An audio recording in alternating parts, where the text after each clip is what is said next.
Assalamualaikum warahmatullahi wabarakatuh. Alhamdulillahirrahmanirrahim. Wassalatu wassalamu ala nabiyyina Muhammadin wa ala alihi wa ashabihi wa man tabahum bihsanin ila yaumiddin, amma ba'du.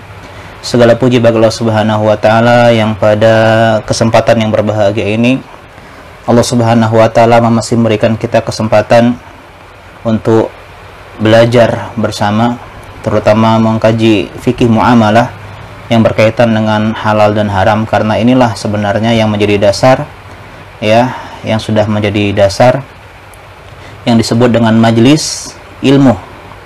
Kata Atta bin Abi Rabah, ya, seorang tabi'in, majelis ilmu itu asalnya adalah majelis halal dan haram, belajar apa itu yang halal dan apa itu yang haram. Dan alhamdulillah, di antara nikmat Allah Subhanahu wa taala kepada kita adalah kita dimudahkan, ya, untuk belajar ilmu agama dengan teknologi yang ada sekarang. Meskipun kita terpisahkan jarak, akan tetapi kita tetap bisa bertatap muka melalui smartphone kita, ya, untuk belajar bersama.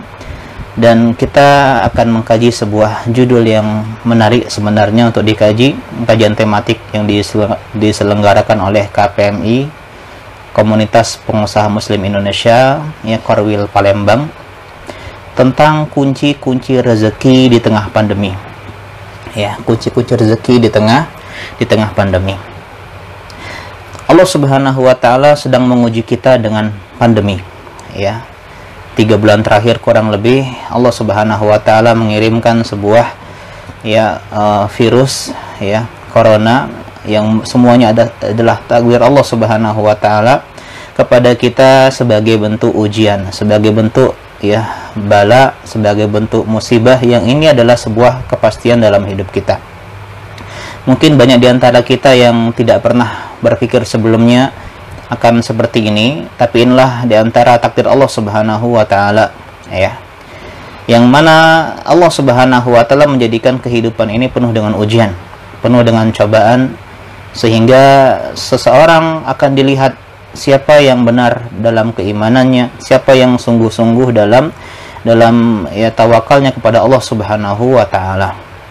Sebagaimana yang kita pahami bersama, ya, bahwasanya kita akan diuji dengan segala hal, baik dengan kekayaan maupun kemiskinan, baik dengan keberadaan maupun ketiadaan.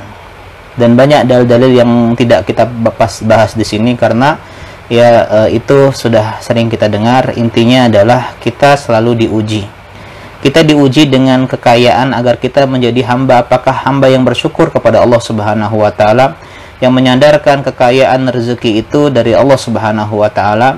Dan ketika kita ditimpa musibah, ditimpa hal-hal yang tidak kita inginkan, disapa hal-hal yang tidak kita sukai, kita diuji apakah kita menjadi orang-orang yang bersabar atas takdir Allah Subhanahu wa taala, yang selalu berbaik sangka kepada Allah Subhanahu wa taala.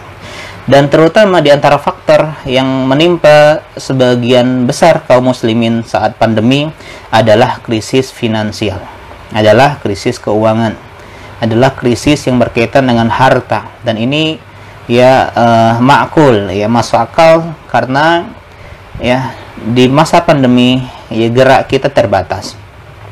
Ada yang lockdown, ada yang PSBB, ada yang social distancing, sehingga ini, ya, banyak tidaknya akan berdampak kepada penghasilan kita, pekerjaan kita, usaha kita, ya, bisnis kita, sehingga seorang muslim pun harus, ya, menyikapi hal ini sesuai dengan perintah Allah Subhanahu wa taala.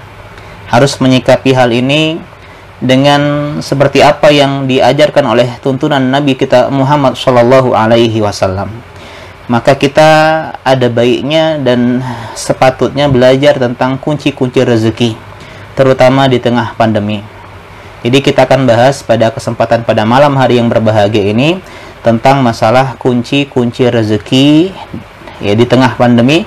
Dan ini sebagai bentuk, ya, keprihatinan kita, kepedulian kita, care kita dari KPMI Palembang kepada teman-teman pengusaha muslim semuanya, agar mungkin bisa sedikit memberikan suntikan motivasi, bekal ilmu, dan juga, ya, hal-hal yang berkaitan dengan masalah hal ini, sehingga Semoga dengan hal ini ya Allah Subhanahu wa taala membukakan keran rezeki kita lebih lancar lagi, ya, membukakan pintu rezeki kita lebih besar lagi meskipun kita sedang ditimpa ya pandemi.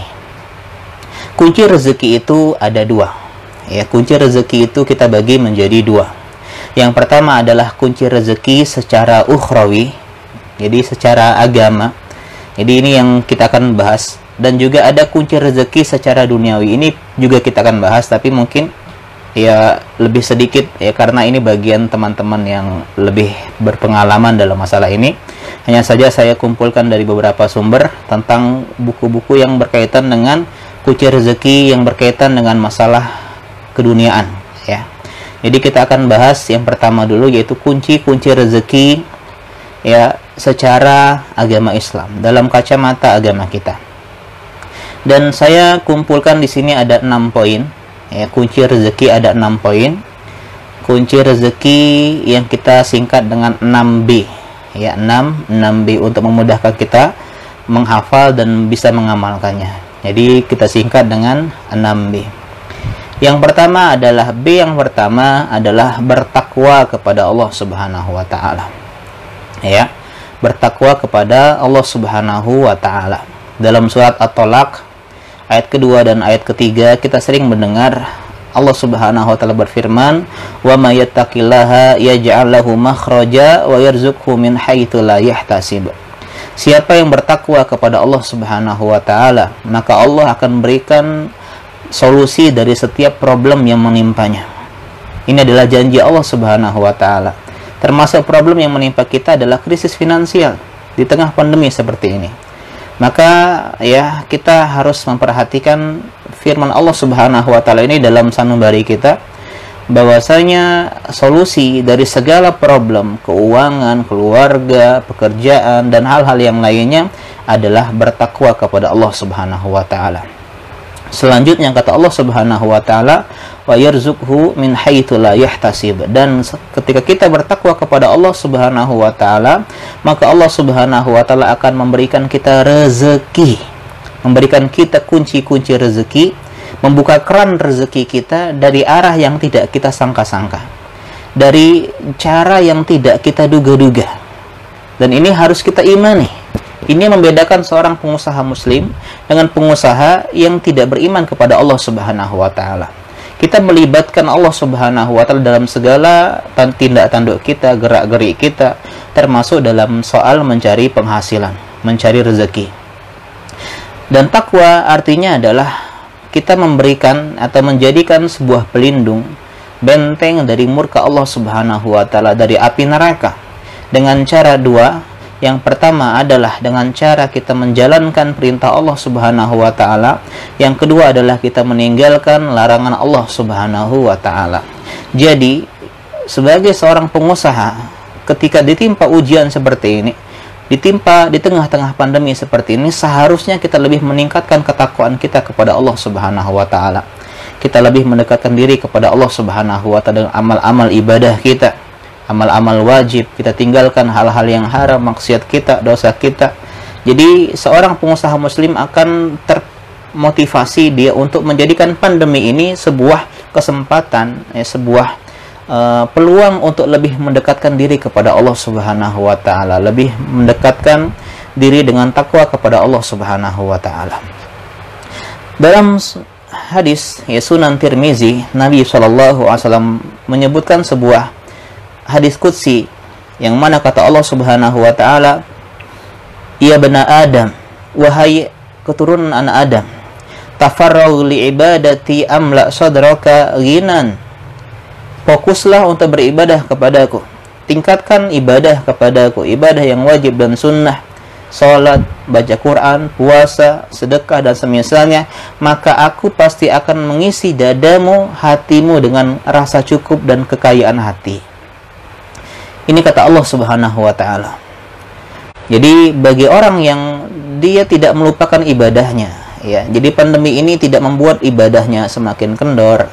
Justru dia lebih fokus untuk beribadah kepada Allah Subhanahu wa taala, maka Allah pasti akan memberikan rasa cukup dalam hatinya.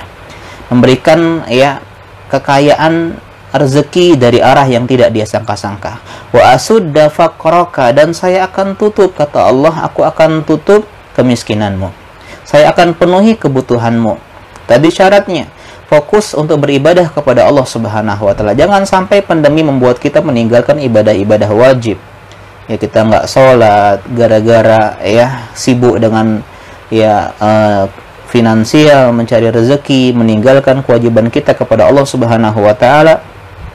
Atau kita misalnya meninggalkan tauhid kita, berbuat syirik, pergi ke dukun, menggunakan jimat, wal iyazubillah. Ini sangat besar musibah yang menimpa diri kita. Oleh sebab itulah, poin yang paling dasar di tengah pandemi ini adalah di antara kunci rezeki yang paling dasar, kita tingkatkan ketakwaan kita kepada Allah Subhanahu wa taala. Kemudian kata Allah Subhanahu wa taala dalam hadis tersebut melanjutkan, wa illa taf'al, kalau kau tidak fokus beribadah, kau tinggalkan ibadah kepadaku, mala'tu yadaika syughlan, saya akan sibukkan engkau dengan banyak kesibukan. Walam asudda faqraka, dan aku tidak akan memenuhi kebutuhanmu. Aku tidak akan menghilangkan krisis finansial yang ada pada dirimu. Ini diantara nasihat yang sangat indah dari Nabi SAW dalam hadis qudsi, bahwasanya diantara kunci rezeki yang paling dasar adalah meningkatkan ibadah dan ketakwaan kita kepada Allah Subhanahu wa taala. Jaga sholat kita yang wajib, kemudian memperbanyak ibadah-ibadah sunnah lainnya, termasuk puasa misalnya di bulan Syawal, sedekah dan yang lainnya. Dan kita punya pintu-pintu ibadah yang lain. Ada yang ibadah dengan dakwah, ada yang ibadah dengan menghadiri pengajian ilmu agama. Seperti sekarang ini, jangan kita anggap ini adalah sebuah hal yang menyibukkan diri dari waktu malam, mengisi waktu malam, tidak. Tapi ini adalah sebuah ibadah. Kita menyimak kajian pada malam hari ini adalah sebuah ibadah yang semoga dengan ini juga Allah Subhanahu wa taala membukakan keran-keran rezeki kita, membukakan pintu-pintu rezeki kita dari arah yang tidak kita sangka-sangka.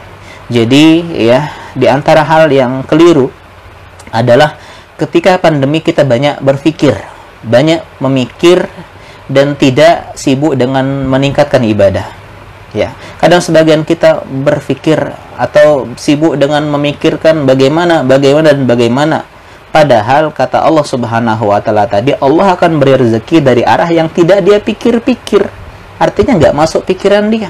Mungkin ada bantuan dari teman-teman, mungkin rezekinya tiba-tiba naik, nggak tahu Dan termasuk juga di antara sebabnya kita mempelajari tentang pintu-pintu rezeki atau kunci-kunci rezeki seperti apa yang kita pelajari malam ini.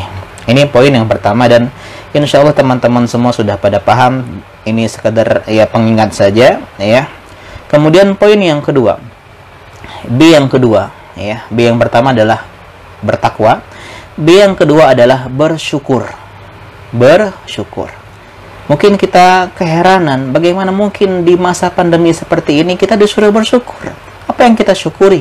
Omset menurun, bisnis sebagian tutup, sebagian kita waliyazubillah di PHK, nggak punya pekerjaan, atau driver online sekarang nggak boleh antar penumpang, jadi terbatas rezeki kita. Apa yang kita harus syukuri? Maka apa yang kita harus syukuri adalah apa yang selama ini kita dapatkan. Terkadang kita memandang rendah penghasilan, memandang remeh rezeki, karena selama ini nggak pernah mati keran rezekinya. Pintu rezeki kita nggak pernah tertutup, sehingga ketika kita tutup, kita baru sadar betapa luar biasa apa yang kita dapatkan selama ini. Ini di antara hikmah pandemi, biar kita lebih mensyukuri nikmat rezeki yang selama ini kita dapatkan. Oh, ternyata begini rasanya susah rezeki. Oh, ternyata begini rasanya krisis finansial. Sehingga kita akan mensyukuri sekecil apapun rezeki yang Allah berikan kepada kita. Ini luar biasa sekali. Dan kita juga dengar dari Allah Subhanahu wa taala dalam surat Ibrahim ayat ke-7, la in syakartum la azidannakum wa la in kafartum inna adzabi lasyadid. Kalau kalian bersyukur atas nikmat yang aku berikan kepada kalian, kata Allah Subhanahu wa taala, aku akan tambah. Jadi kita syukuri nikmat meskipun cuma sedikit. Di antara kekeliruan kita dalam bersyukur, kita baru bersyukur ketika kita ditimpa atau diberikan rezeki yang banyak. Kalau sedikit nggak bersyukur. Padahal kata Allah, apapun nikmat yang kalian syukuri, aku akan tambah. Jadi tetap kita syukuri apa yang kita terima, ya meskipun jauh lebih sedikit dibandingkan masa-masa sebelum pandemi. Ini diantara hal yang harus kita perhatikan bersama. Kita tingkatkan syukur kita kepada Allah Subhanahu wa Ta'ala, karena banyak di luar sana yang nasibnya lebih miris daripada apa yang menimpa kita. Ada yang mungkin kehilangan pekerjaan, ada yang di PHK, ada yang tidak bekerja sama sekali, ada yang mungkin mereka ya ditimpa kemalangan yang jauh lebih dari apa yang kita rasakan dan kita alami. Sehingga ini menimbulkan rasa syukur kita kepada Allah Subhanahu wa Ta'ala. Alhamdulillah saya masih bisa makan, ya masih bisa menafkahi istri dan anak, ya masih bisa bertahan di tengah badai pandemi. Ini diantara hal yang patut kita syukuri. Jadi ingat, bersyukur itu nggak harus wah. Bersyukur itu nikmatnya nggak harus banyak. Tapi apapun yang Allah berikan kepada kita, ya bisnis kita bisa jalan saja, ini adalah hal yang harus kita syukuri. Mulailah kita basahi lisan kita dengan mengucapkan Alhamdulillah. Karena Alhamdulillah ini nggak hanya ketika ditimpa nikmat, tapi ketika diberi musibah. Alhamdulillah ala kulli hal. Intinya selalu berbaik sangka kepada Allah Subhanahu wa Ta'ala, bersyukur, mensyukuri nikmat yang sedikit yang Allah berikan kepada kita, sehingga Allah berikan yang banyak. Meskipun sebenarnya nikmat itu nggak sedikit ya, banyak. Nikmat kita bisa berada di atas sunnah, nikmat bisa menghadiri pengajian seperti ini. Banyak sebagian orang yang nggak Allah berikan nikmat seperti ini. Nikmat untuk belajar bersama, nikmat untuk lebih dekat kepada Allah Subhanahu wa Ta'ala, nikmat untuk bisa mensyukuri apa yang kita punya. Jadi ini pintu rezeki yang kedua, kunci rezeki yang kedua adalah bersyukur. Yang pertama apa? Bertakwa. Yang kedua adalah bersyukur. Kemudian yang ketiga, di antara kunci-kunci rezeki di tengah pandemi adalah B, bertobat dan beristighfar kepada Allah Subhanahu wa Ta'ala. Kata Allah dalam surat Hud ayat yang ketiga, Allah mengatakan, wa anistaghfiru rabbakum tsumma tubu ilaihi. Beristighfarlah, mohon ampunlah kepada Allah Subhanahu wa Ta'ala, kepada Tuhan kalian, kemudian bertobatlah kepada Allah Subhanahu wa Ta'ala Tuhan kalian. Apa balasannya? Yumati'kum mata'an hasana. Allah akan berikan kalian mata'an hasanah. Kata ahli tafsir, diantaranya adalah sahabat Abdullah bin Abbas radhiyallahu ta'ala anhuma, yang dijuluki terjemahan Al-Quran, penerjemah Al-Quran. Kata beliau, maksud mata'an hasanah adalah barang yang indah, pemberian yang baik adalah rezeki dan kecukupan. Jadi kata Allah Subhanahu wa Ta'ala, kalau kalian beristighfar, bertobat kepada Allah Subhanahu wa Ta'ala, maka Allah akan berikan kalian rezeki dan kecukupan dalam apa yang kalian inginkan. Dalam hadis, ya, hadis yang lain, hadis Ahmad, meskipun hadis ini ya ulama beda pendapat tentang kevalitannya, kesahihannya. Kata Nabi SAW dalam hadis Ahmad, man aktsara minal istighfar ja'alallahu lahu min kulli hammin faraja. Siapa yang memperbanyak istighfar, ya, mengucapkan astaghfirullahalazim, maka dia akan mendapatkan 3 hal. Yang pertama adalah ja'alallahu lahu min kulli hammin faraja. Allah akan menggantikan kesedihan, kegalauan. Kita galau nih, finansial kita gimana bisa bertahan di tengah pandemi, rezeki kita yang semakin menurun, omzet kita yang ya udah merosot jauh ke bawah, maka Allah akan menggantikan kesedihan kita dengan jalan keluar, dengan solusi. Kemudian yang kedua, ya, dengan rasa lapang. Jadi kesusahan diganti dengan kemudahan. Yang kedua, wa min kulli dhikin makhraja. Allah akan menjadikan kesempitan, termasuk finansial krisis yang menimpa kita saat ini di tengah-tengah pandemi, Allah akan berikan, gantikan menjadi makhraja, jalan keluar. Allah akan berikan solusi. Di setelah Allah mengganti kesedihan menjadi kelapangan, ya, kegalauan hati menjadi ketenangan, Allah akan menggantikan kesempitan menjadi jalan keluar. Dan yang ketiga, wa razaqahu min haitsu la yahtasib. Dan Allah berikan dia rezeki dari arah yang tidak dia pikir-pikir, dari jalan yang tidak dia duga-duga, dari jalur yang tidak dia sangka-sangka. Ini selaras dengan firman Allah dalam surah At-Talaq ayat kedua dan 3 yang kita bahas sebelumnya. Mungkin ada yang bertanya, apa korelasi tobat dengan rezeki? Jawabannya adalah dalam hadis Nabi Shallallahu Alaihi Wasallam, ya Ibnu Majah dalam sunannya, Nabi bersabda, inna rajula la yuhramu rizqa bizanbi yusibuhu. Seseorang itu bisa terhalangi rezekinya, tertutup pintu rezekinya, dimatikan keran rezekinya gara-gara apa? Gara-gara dosa yang dia lakukan. Jadi ternyata penyebab rezeki kita surut bukan hanya pandemi, akan tetapi adalah mungkin dosa dan maksiat kita. Karena apapun yang menimpa kita, kata Allah Subhanahu wa ta'ala dalam surat Asy-Syura ayat ke-30, "Wa ma asabakum min musibatin fabima kasabat aydikum." Apapun yang menimpa kalian, musibah apapun termasuk krisis finansial di tengah pandemi, itu disebabkan oleh ulah tangan kalian sendiri. Jangan kita salahkan COVID-19, jangan kita salahkan pandemi, tapi mungkin ada disebabkan dosa dan maksiat kita, sehingga seorang pengusaha muslim sejati dia akan selalu introspeksi diri ketika menurunnya rezeki, ya omzet yang turun, dia akan menyalahkan diri sendiri sebelum menyalahkan faktor-faktor yang lainnya. Karena ya itu menjadikan dia lebih mendekatkan diri kepada Allah, bertobat, beristighfar, ya dia ingat dengan dosa-dosanya dan dia meminta ampun kepada Allah Subhanahu wa ta'ala. Ini B yang ketiga, ya. Cek baterai dulu. Kemudian B yang keempat, ya. B yang keempat adalah bertawakal kepada Allah Subhanahu wa ta'ala.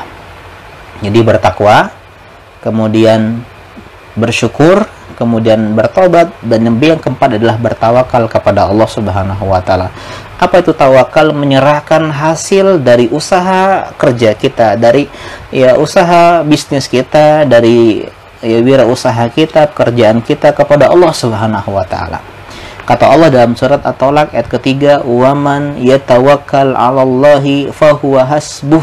Siapa yang bertawakal, menyerahkan hasil dari apa yang dia lakukan kepada Allah Subhanahu wa ta'ala, menyandarkan hasil dari proses usaha yang dia lakukan, fahuwa hasbuh, Allah akan cukupkan rezekinya. Ini yang menjadi poin menarik dari keimanan. Rezeki itu nggak ada, ya, rezeki itu tidak berkaitan dengan relasi, dengan ya semata-mata maksudnya dengan usaha, dengan ikhtiar. Kita lihat, ada orang-orang yang jauh lebih semangat dalam mencari rezeki. Ada orang-orang yang jauh lebih totalitas dalam mencari nafkah. Mungkin dia dari subuh udah kerja, pulang tengah malam, tapi rezekinya mungkin kita lebih besar dibandingkan dia. Ternyata rezeki nggak berkaitan dengan sekeras usaha kita, dan juga tidak berkaitan dengan kecerdasan kita. Banyak orang yang lebih pintar daripada kita, mungkin dia S2, S3, profesor, kita nggak tamat SD, nggak tamat SMP, nggak tamat SMA, tapi rezeki kita, subhanallah, ternyata lebih banyak dibandingkan mereka. Ternyata strata pendidikan nggak berkaitan penuh dengan penghasilan, dengan rezeki. Mungkin juga ada yang relasi, mungkin relasinya, ternyata ada yang relasinya lebih banyak daripada kita, jangkauannya lebih luas, tapi rezekinya mungkin lebih baik kita dibandingkan mereka. Ya sehingga kita akan mengatakan ada faktor yang lebih utama, yaitu adalah takdir Allah Subhanahu wa ta'ala. Semuanya ada dari Allah Subhanahu wa ta'ala. Allah memberikan rezeki kepada siapa yang Allah kehendaki. Sehingga seorang pengusaha muslim yang beriman kepada Allah Subhanahu wa ta'ala, dia paham, sekeras apapun kita berusaha, sebaik apapun cara kita mengelola keuangan, sebanyak apapun relasi kita, secerdas apapun kita ya menggunakan media sosial sebagai sarana untuk berdakwah, ya maka kita katakan hal ini ya tidak akan bisa mendatangkan rezeki kita, membukakan pintu kita, membuat keran rezeki kita mati, ya, kecuali atau menjadi lebih semakin mengalir kecuali atas izin Allah Subhanahu wa ta'ala. Jadi rezeki itu di tangan Allah Subhanahu wa ta'ala, sehingga seorang muslim menyandarkan hasilnya kepada Allah Subhanahu wa ta'ala. Dia nggak bergantung dengan kepintaran dia, ya relasi dia, dengan apa produk dia, dengan manajemen dia, dengan tim tim usahanya, karyawannya, perusahaannya, enggak. Dia menyandarkan ya segalanya kepada Allah Subhanahu wa taala, ya. Ini diantara yang harus kita perhatikan bersama. Kata Nabi SAW dalam hadis Tirmidzi dan Ibnu Majah, dalam hadis yang sering kita dengar, "Lau annakum kuntum tawakkaluna 'ala Allahi haqqa tawakkulih la ruziktum kama yurzaqu tayr tardu khimason wa taruhu bitonan." Seandainya kalian bertawakal, dan bukan hanya tawakal kaleng-kaleng, tapi tawakal haqqa tawakulih, dengan tawakal yang sebenarnya. Tawakal sebenarnya ketika dia mencakup usaha yang totalitas dan penyandaran atau penyerahan hasil kepada Allah Subhanahu wa taala, maka Allah akan memberikan kalian rezeki, kalian diberikan rezeki dari arah yang tidak diduga-duga, dari jalan yang tidak disangka-sangka, sebagaimana Allah memberikan burung rezeki, ya, yang mana pagi hari dia pergi dalam keadaan perutnya lapar, kemudian pulang di sore hari dalam keadaan perutnya kenyang. Coba kita bayangkan, ya, kadang kita paginya subuh berangkat, kemudian pulang tengah malam, tapi ngerasa kurang. Kenapa? Karena kita kurang tawakal sama Allah Subhanahu wa taala. Lihat, ya, burung makanannya lebih sedikit dibandingkan kita. Ya, dia hanya punya paruh dan punya cakar, sedangkan kita punya semuanya. Kita punya akal, kita punya relasi, kita punya produk, punya barang, punya marketing, ya, punya pegawai, punya karyawan, punya lokasi, ya, punya media sosial, ya. Tapi kita kurang tawakal dibandingkan burung. Burung hanya punya tadi paruh dan cakar. Makanan burung pun hanya biji-bijian, ulat, sedangkan makanan kita banyak, pemakan segala. Ya, kita makan bakso, makan pempek, makan apa, otak-otak, model tekwan dan segala hal, ya. Maka tentu tawakal kita seharusnya lebih tinggi dibandingkan tawakalnya burung, ya, yang mana pergi pagi pulang sore. Ini yang keempat, ya. Cek itu dulu, ya, masih banyak baterainya. Kemudian yang kelima adalah bersilaturahmi, ya, bersilaturahmi. Ini adalah B yang kelima: bertakwa, bersyukur, bertobat, bertawakal, dan bersilaturahmi. Yang namanya silaturahmi itu artinya adalah yang menyambung hubungan kekerabatan, yang ada ikatan rahimnya, ya, seperti karib kerabat pada orang tua, saudara, kemudian nenek, kakek, paman, bibi, ya, keponakan, seterusnya. Kata Nabi dalam hadis Bukhari Muslim, "Man ahabba an yubsata lahu fi rizqi wa yunsa'alahu fi atharih falyasil rahimah." Siapa yang, ya, ingin, yang pengen dilapangkan rezekinya dan dipanjangkan umurnya, hendaklah dia menyambung silaturahmi. Mungkin ada yang bertanya-tanya, kenapa, apa ikatan atau hubungan korelasi antara, ya, antara rezeki dan silaturahmi? Jawabannya adalah karena ketika kita silaturahmi, kita akan kehilangan dua hal. Yang pertama harta, yang kedua waktu. Ya, karena silaturahmi kan nggak gratis. Nelpon butuh pulsa, berangkat butuh bensin, butuh ongkos, apalagi kalau di luar kota, di luar provinsi. Kemudian butuh waktu. Kita kalau pulang mudik itu kan menggunakan waktu. Nah, karena kita kehilangan harta dan waktu, Allah akan gantikan harta dan waktu, yaitu uang dan harta dan rezeki dan umur. Karena itulah diantara hikmahnya, kata para ulama, ya, kita bisa mendapatkan rezeki gara-gara silaturahmi, karena kita sudah mengorbankan juga rezeki yang kita miliki. Jadi bagi teman-teman juga di masa pandemi ini mungkin termasuk faktor yang mungkin kita nggak bisa silaturahmi secara offline, cuman kita gunakan online, kita bertatap muka melalui video call, ya, kemudian kita tanya kabar mereka, ya. Ini diantara bentuk, ya, salah satu yang membukakan pintu rezeki kita, ya. Jadi rezeki sudah ditakdirkan, itu bukan alasan kita untuk tidak berusaha, ya. Ada sebab-sebabnya, ya, ada sebab. Contohnya tadi, ya, adalah bertobat kepada Allah Subhanahu wa taala. Jangan gara-gara nggak ada kaitannya antara dosa dengan rezeki, kan rezeki sudah takdirkan. Iya, Pak, ya kalau kita beralasan dengan seperti itu, ya maka ini berarti kita termasuk ya keliru dalam meyakini ya prinsip dalam masalah akidah. Kita menjadi Jabariyah yang tidak mau berusaha, ya tidak mau mengambil sebab.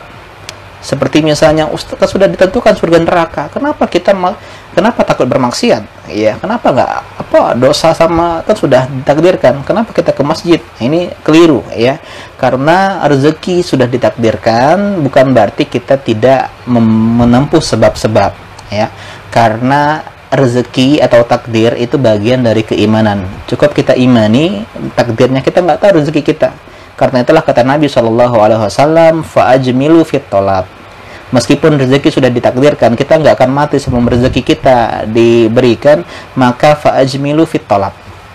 Indahlah dalam mencari rezeki. Ya, maka berindahlah dalam mencari rezeki. Ini di antara hal yang harus kita perhatikan. Jadi tugas kita adalah menempuh sebab-sebab, ya.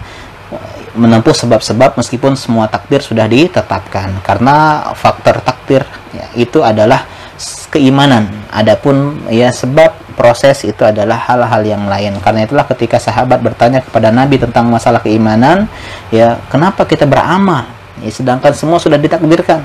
Kata Nabi, i'malu, tugas kita hanyalah beramal, menempuh sebab, bertakwa, bersyukur, bertobat, ya fakulun muyassarun lima khuliqalahu, dan segala hal akan dimudahkan untuk apa dia mendapatkan rezekinya. Kemudian yang terakhir, B yang terakhir adalah bersedekah. Ya, bersedekah. Kata Allah Subhanahu wa taala dalam surat Saba, surat ke-34 ayat ke-39, "Wa ma anfaqtum min syai'in ya fahuwa yukhlifuh." Perhatikan.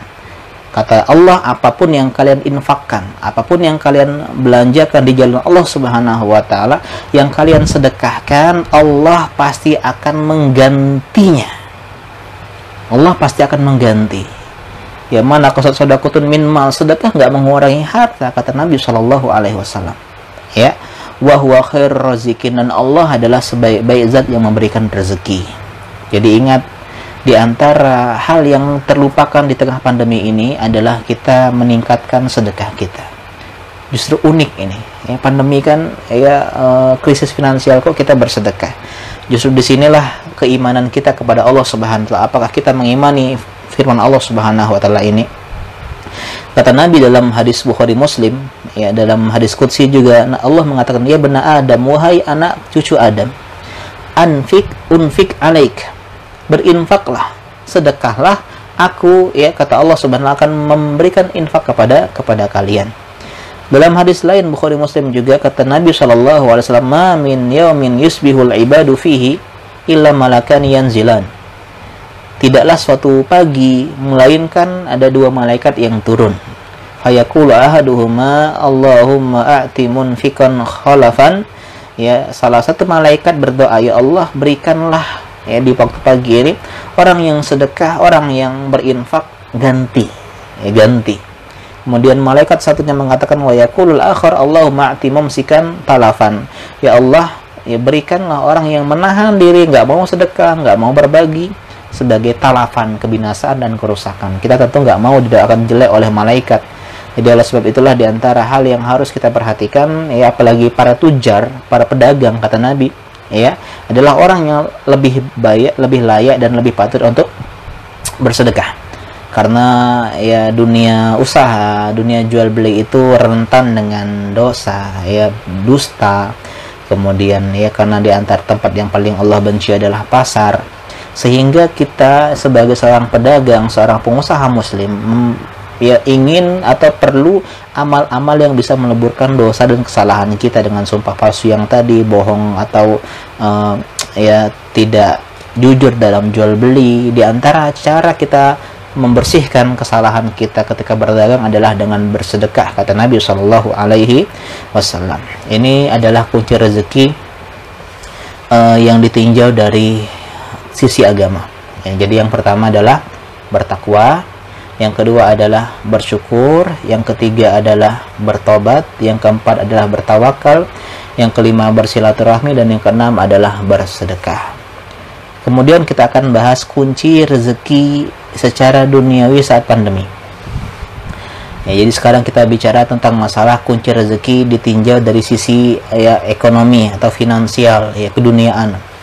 Meskipun saya di sini, ya, jadi karena saya bukan termasuk orang yang ahli di sini, saya hanya menukil sebagian referensi yang saya kumpulkan tentang bagaimana ya kita menarik rezeki saat pandemi atau saat krisis finansial seperti ini. Yang pertama adalah kita memeriksa kondisi keuangan kita. Mungkin selama ini kita lancar-lancar saja, nggak pernah ditimpa krisis finansial, sehingga kita melupakan faktor yang penting, yaitu ya memeriksa kondisi keuangan kita, memanage kondisi keuangan kita, memperhatikan arus masuk dan arus keluar.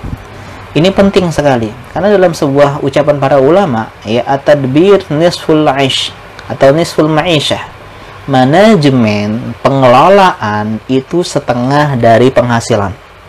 Ya, manajemen adalah setengah dari penghasilan.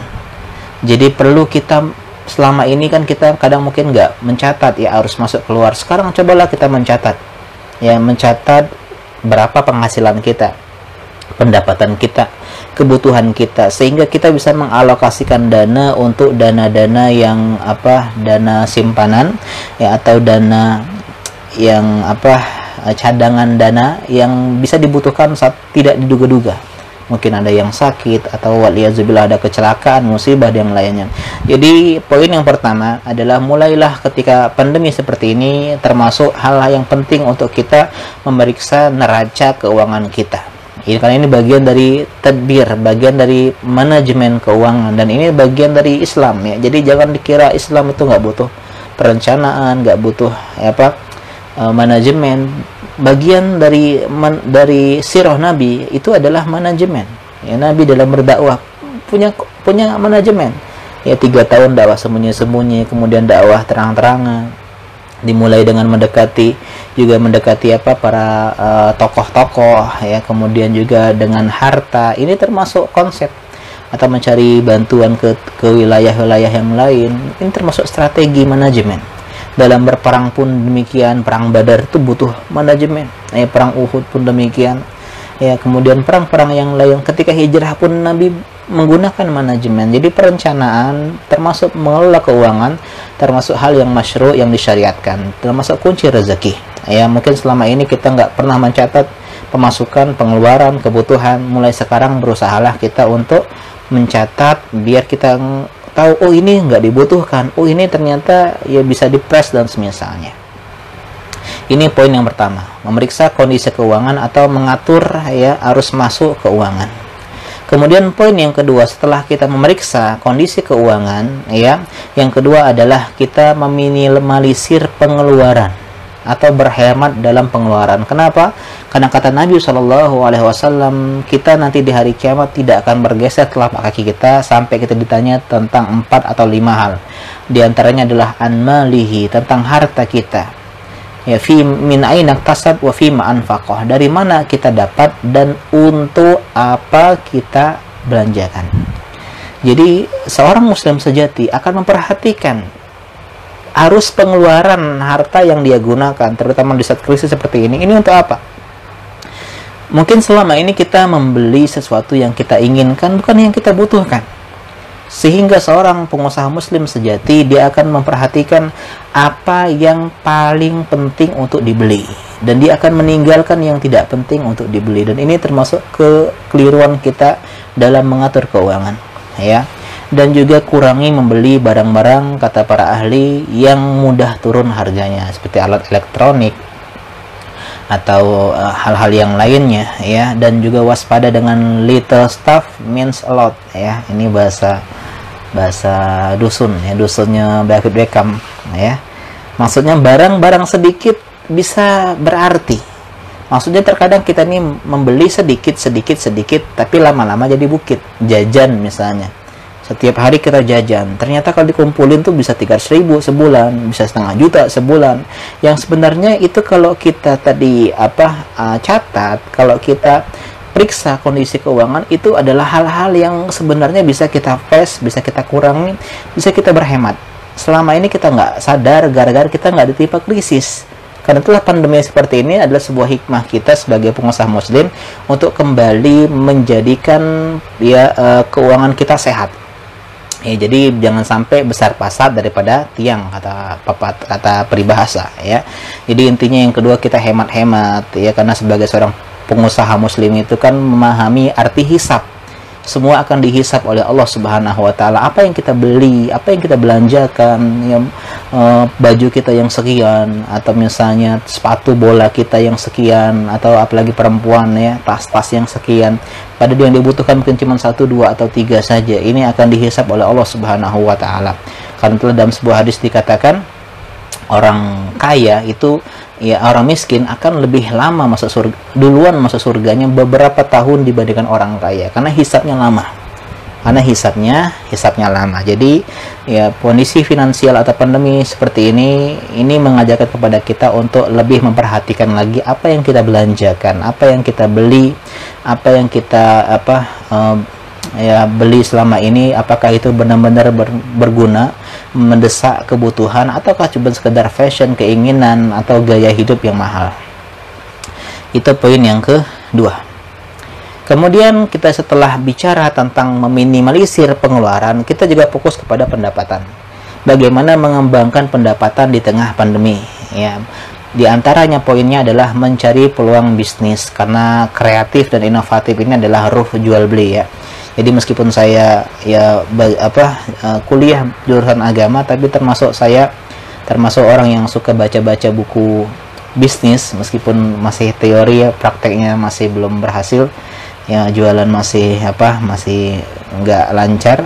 Tapi intinya kita paham ya, orang yang memahami masalah rezeki akan paham bahwasanya konsep seorang pengusaha itu adalah kreativitas dan inovatif.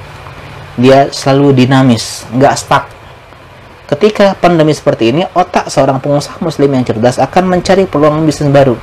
Dan ini kita lihat saudara-saudara kita pengusaha muslim yang lain, dia memaksimalkan pandemi seperti ini untuk mencari bisnis baru, seperti jualan masker.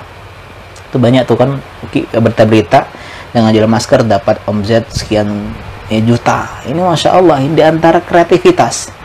Kemudian juga menjual APD ya, alat pelindung diri. Kemudian juga di antara yang disebutkan oleh para ya ahli-ahli dalam masalah ini adalah melirik ke bisnis online, karena offline sekarang terbatas.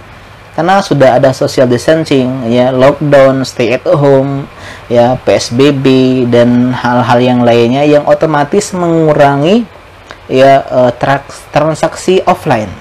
Sehingga seorang pebisnis offline akan melirik kepada bisnis online. Mulailah dia bangun ya branding media sosial, misalnya menggunakan Facebook, WhatsApp, gabung di grup-grup bisnis atau jualan.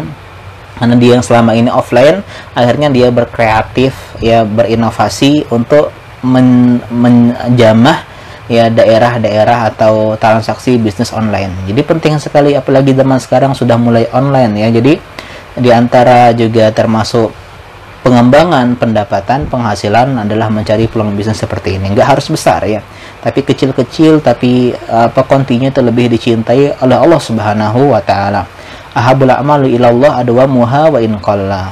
Apa yang paling Allah cintai itu yang sedikit. Jadi bisnis meskipun ya untungnya nggak terlalu besar, tapi bisa rutin, continue ya, maka itu bisa kita menjadi penghasilan yang akan terlihat hasilnya nanti. Karena butuh juga kesabaran, keuletan dalam masalah pengusaha. Dan juga bisnis termasuk kuliner ya. Jadi teman-teman yang pintar masak, istri yang jago masak, coba dia membuka peluang baru. Karena sekarang kan orang ya jajannya udah terbatas, nggak keluar-keluar, sehingga butuh orang ya yang pengen catering mandiri atau jual-jual yang bisa diantar. Kemudian juga jasa kurir termasuk diantaranya. Jadi intinya poin yang ketiga ini adalah kita sesuai dengan kemampuan kita berkreativitas ya, berinovatif untuk mengembangkan bisnis baru ya. Jadi nggak masalah kita mencari ide-ide, gagasan-gagasan yang kreatif ya. Jangan sampai ini pandemi membuat kita putus asa ya. Karena seorang muslim sejati dia akan ya ihris ala ma yanfa'uk, bersemangat apa yang bermanfaat untuk dirinya. Apalagi ini menafkahin anak istri, sebuah kewajiban besar bagi seorang kepala rumah tangga ya. Ini adalah poin yang ketiga, dan poin yang terakhir ya, sudah masuk hampir jam 9. Menahan diri dari berutang. Ya, menahan diri dari berutang atau meminta-minta. Karena di antara kesalahan besar ketika krisis dia memperbanyak hutang. Itu krisis ini adalah sebuah ya ajang kita untuk menghemat diri. Ya, dan memang kalau terdesak untuk berutang, maka kata para ahli adalah berutanglah barang yang sangat dibutuhkan. Nabi berutang sangat butuh, mendesak, yaitu makanan pokok. Jadi kebutuhan primer, bukan tersier, bukan sekunder. Jadi jangan gunakan kartu kredit di masa pandemi maupun di luar masa pandemi ya. Dan jika terdesak, kata para ya pakar ya, jangan berutang tapi mencoba untuk menjual barang yang lama digunakan. Dan saya perhatikan sebagian teman-teman juga ada yang mulai menjual barang-barangnya. Ini bukan termasuk ya bukan termasuk menyerah dalam pandemi, dalam krisis finansial, enggak, tapi termasuk juga tips atau kunci rezeki yang lainnya. Mungkin selama pandemi barang-barang itu enggak terlalu kita enggak kepikiran untuk menjual barang, menjual aset.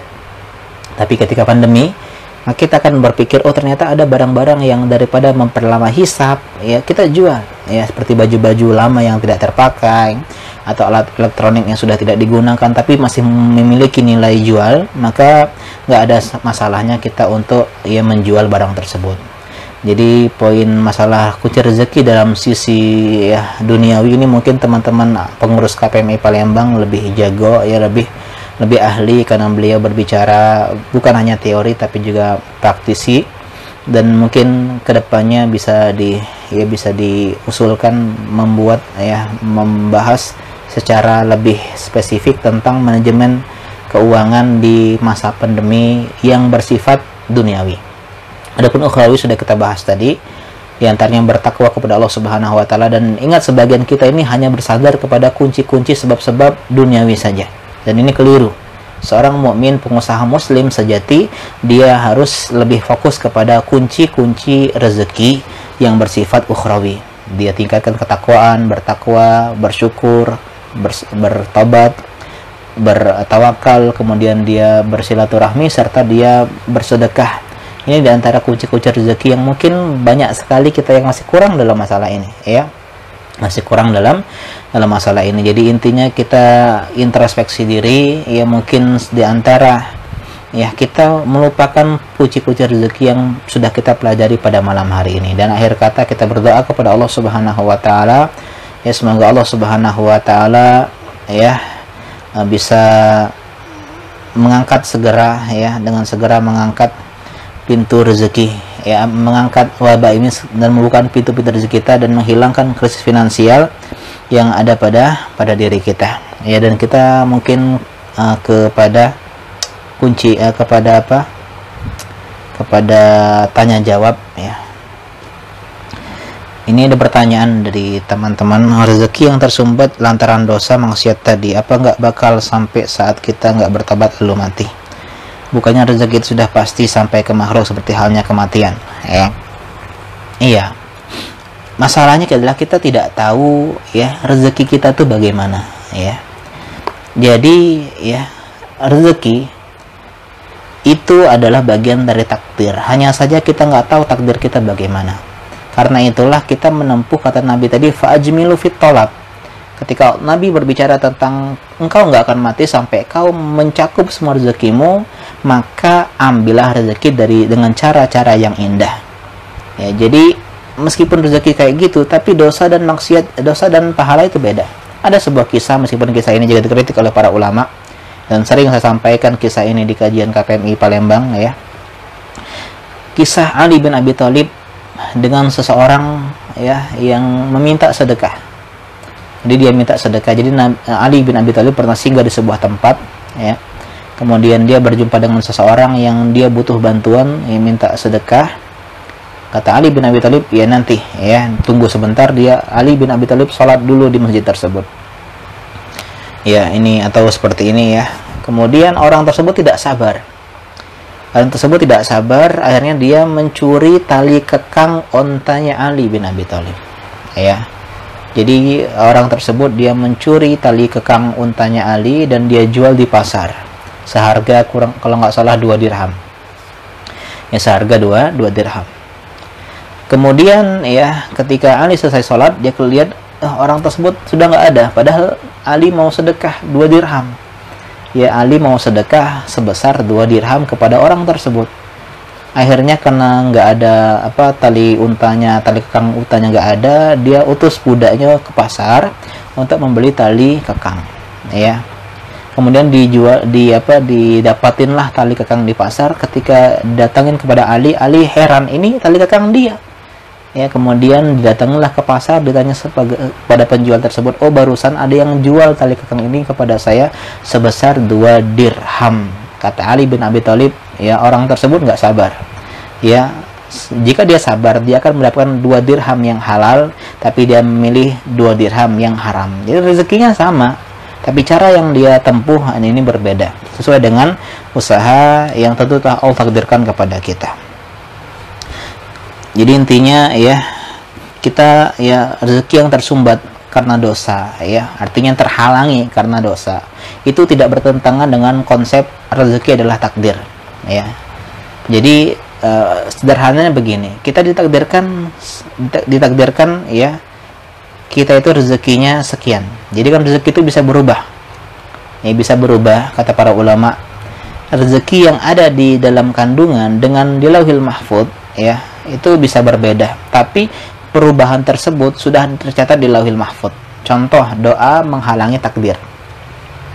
Misalnya begini ya, seseorang ditakdirkan memberikan rezeki, seorang ditakdirkan dapat rezeki 10 juta ya, 10 juta ya di rahimnya, cuman dia gara-gara dia berdosa, dia mendapatkan hanya 5 juta. Ya, dia ditakdirkan berdosa mendapatkan 5 juta. Ya, terhalangi 5 juta. Dan penghalangan ini sudah Allah takdirkan di Lauhil Mahfudz.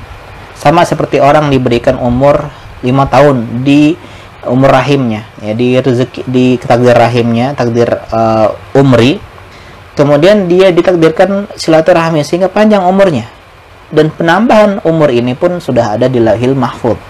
Itu cara memahami konsep ya masalah rezeki atau bagian dari takdir.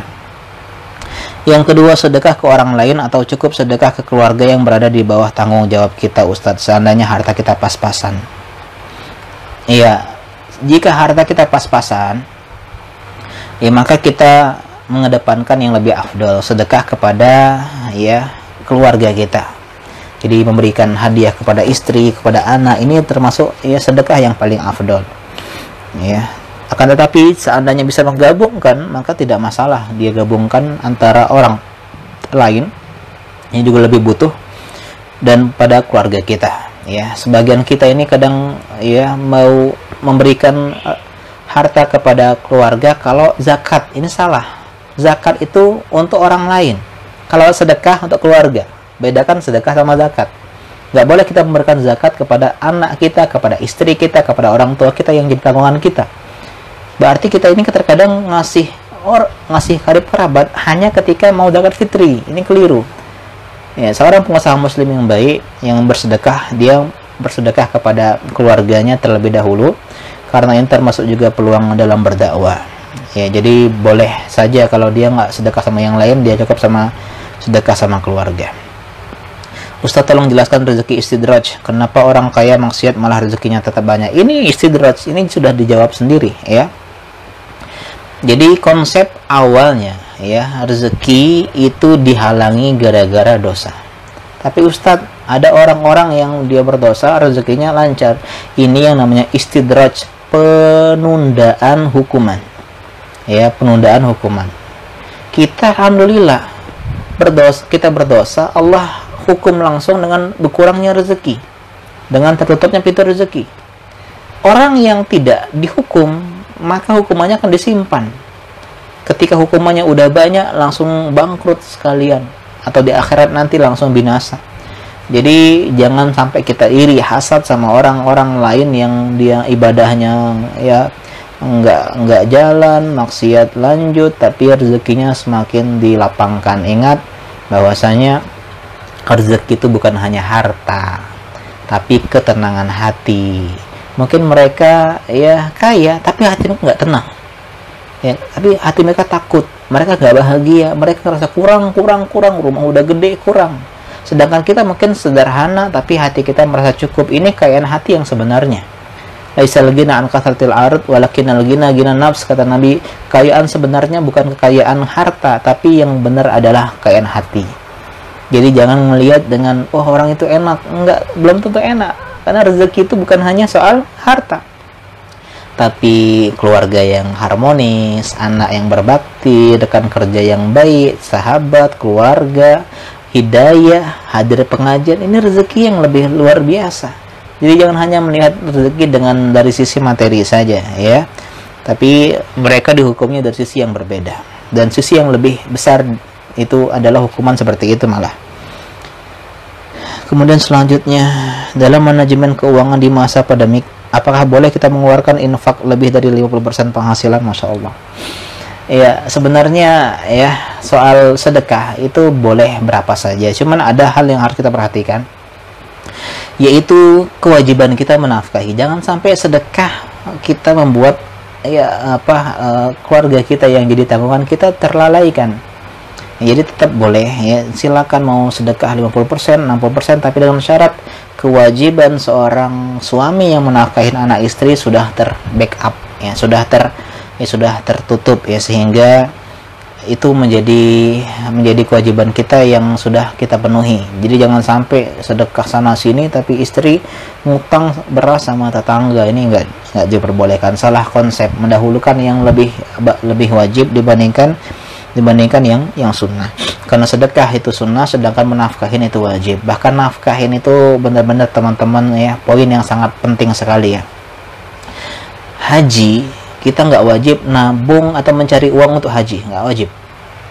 Padahal haji itu adalah rukun Islam. Zakat rukun Islam yang ketiga setelah sholat. Nggak ada ceritanya wajib mencari uang untuk bayar zakat. Tapi kalau ada uang wajib zakat. Tapi kalau ada uang wajib haji. Tapi untuk mencari uang untuk bayar zakat, mencari uang untuk naik haji, hukumnya nggak wajib. Jadi wajib itu kan haji itu bila mampu. Jadi bukan memaksakan diri untuk mampu, tapi soal menafkahin anak istri wajib mencari. Kalau seandainya dia nggak mencari, dia berdosa. Ya, kata Nabi, kafa bil mar'i isman an yudai'a man yakut. Cukuplah orang itu berdosa kalau dia menyia-nyiakan yang menjadi tanggungannya. Ya, mungkin demikian ya, yang sudah jam 9.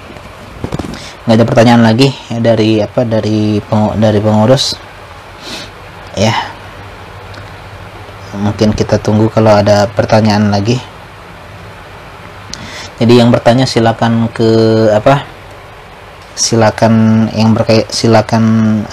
SMS atau WA ke nomor yang sudah dicantumkan di kolom komentar.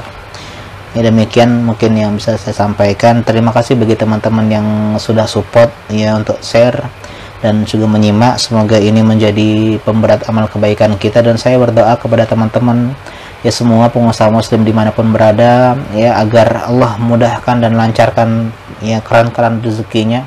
Allah bukakan pintu-pintu rezekinya dengan apa yang ya, dengan setelah karunia Allah Subhanahu wa taala, kemudian kunci-kunci rezeki yang sudah kita praktekkan bersama. Ya, semoga Allah juga segera mengangkat wabah ini ya, pandemi ini, sehingga kita bisa kembali ya, bisa berusaha, bekerja seperti biasa. Demikian, dan saya mohon maaf kalau ada kata-kata yang salah. Kalau ada keliruan ya, saya mohon ampun kepada Allah Subhanahu wa taala. Semoga Allah mudahkan langkah kita. Ya, semoga Allah berikan kita kesabaran dan juga berikan kita istiqomahan ya di atas hidayah sunnah. Jangan sampai pandemi ini membuat kita malah kehilangan sesuatu yang lebih berharga dan lebih mahal, yaitu adalah hidayah Islam, hidayah di atas sunnah, hidayah untuk belajar ilmu agama. Kita boleh kehilangan rezeki, boleh kehilangan penghasilan, boleh kehilangan harta, tapi kita jangan sampai kehilangan sesuatu yang jauh lebih berharga dan mahal, yaitu hidayah untuk bisa istiqomah di atas sunnah, di atas ketaatan kepada Allah Subhanahu wa taala. Demikian ya. Kita akhiri, subhanaka Allahumma bihamdika asyhadu an la ilaha illa anta astaghfiruka wa atubu ilaik. Wassalamualaikum warahmatullahi wabarakatuh.